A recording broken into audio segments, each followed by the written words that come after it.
Hello, my name is Angel and welcome to or welcome back to my channel. I have seen several people online share curriculum reading lists for themselves based around a certain time period, literary genre, and I have wanted to make one for myself. I am focusing on medieval books. You may have seen also a resurgence in medieval style books, knight books. I am loving all of the knight books that have been released, but I kind of want to go back to some foundational texts and read real medieval books. So I have created a reading list for myself. I am going to review it with you all out of this cute little journal. I have just written down some books that I have read that I wanted included in this list, books that I still need to read. Some of these I own, some of these I don't. We'll get into that, but I'm super excited about this. I have really loved medieval literature. I'm a huge fan of The Lord of the Rings, of King Arthur, Arthurian retellings, so I am super excited about this. What I'm going to do is the first page is this reading list, like I said, that we're about to get into. Following pages I'm going to use to, once I actually complete a book from this list, write my review, and I'm looking forward to that. I'm really trying this year to do some more journaling. It makes me feel a lot better about and more accomplished when I've completed a book, and also it's something that I can look back on.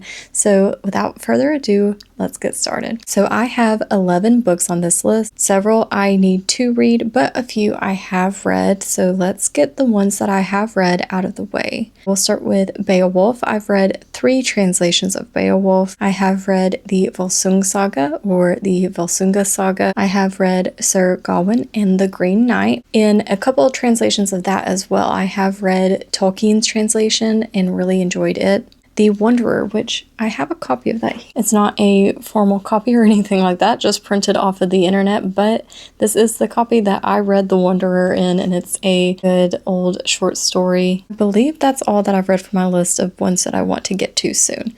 Now, this is not a complete list of medieval books. Of course, there's going to be so much more out there, and I intend to add to the list once I've made some progress. Like, I didn't want to bombard myself with every single book that I could possibly read within this time. So that's why it's just 11 books. I've read 4. Back to Beowulf. We'll start with this one because, like I said, I've read 3 translations, but there's one more that I really want to get to. It is Tolkien's translation. I do own a copy of this. It is pretty thick. I believe it's also translation and commentary, which I want to read the whole thing. So I want to get to that one. I hate that I've been putting it off for so long. Next, let's talk about Alfred the Great. This one I'm excited about because I have been reading the Last Kingdom series by Bernard Cornwell, and Alfred the Great is a pretty big character in that story. He really influences the life of our main character, Uhtred. I don't own a copy of this one, but all of these seem pretty easy to get copies of, and I am looking forward to that, especially it'll add so much more context, historical context to the books that I love and enjoy. Next is a big one. So if you go to, at least in the South where I went to college, you choose between Chaucer and Shakespeare. And I chose Shakespeare. I didn't read the Canterbury Tales because I chose Shakespeare, so the Canterbury Tales has to be on this list. I own a copy of this one.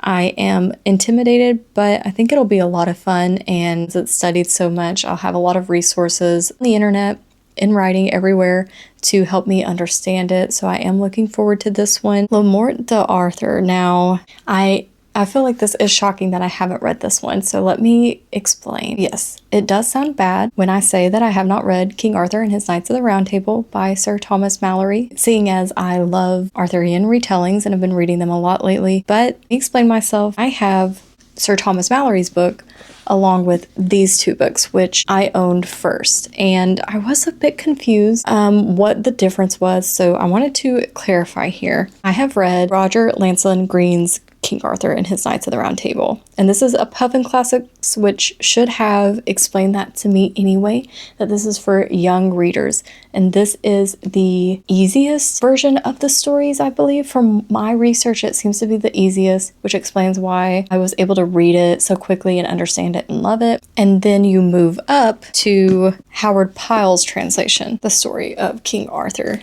and his knights. And this one can be also found in the young reader sections of bookstores because it's also for young readers, but it has more of the old language in it. It is just a step up, I would say. I have not read all of this one. I have read some of the stories in this one, but I'm really wanting to read Sir Thomas Malory's stories because that is, I feel like, the OG. I'm also much older now than I was when I read Roger Lancelin Green's book. So here I have Malory's version, which is thick. It is a chonker and is beautiful. I cannot wait to read this. Really looking forward to it. Just a very beautiful book. And this is, edition is this. This is published by Canterbury Classics.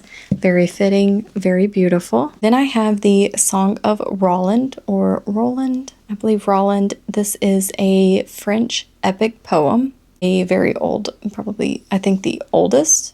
I believe it's the oldest French epic poem. Okay, so I just Googled how to pronounce this next one.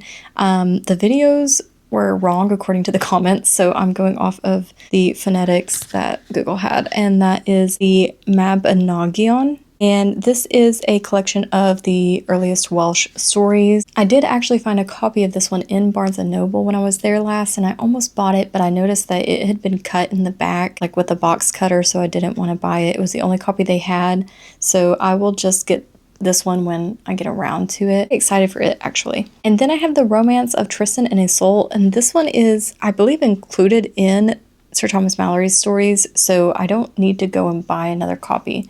That's my understanding, but I put it separately on the list because it is a high priority for me. And then I have a nonfiction book, which is just going to hopefully give me some background, some context, put me in the medieval setting. It is The Time Traveler's Guide to Medieval England. I do own a copy of this one. The good thing about this one is it's not a massive nonfiction book. This author, what is his name? The author, Ian Mortimer, I believe he has a series doing books like that. When I saw it was Medieval England, of course I was excited and bought a copy, so can't wait to get to that one. I'll probably just start on that one and then get to the others.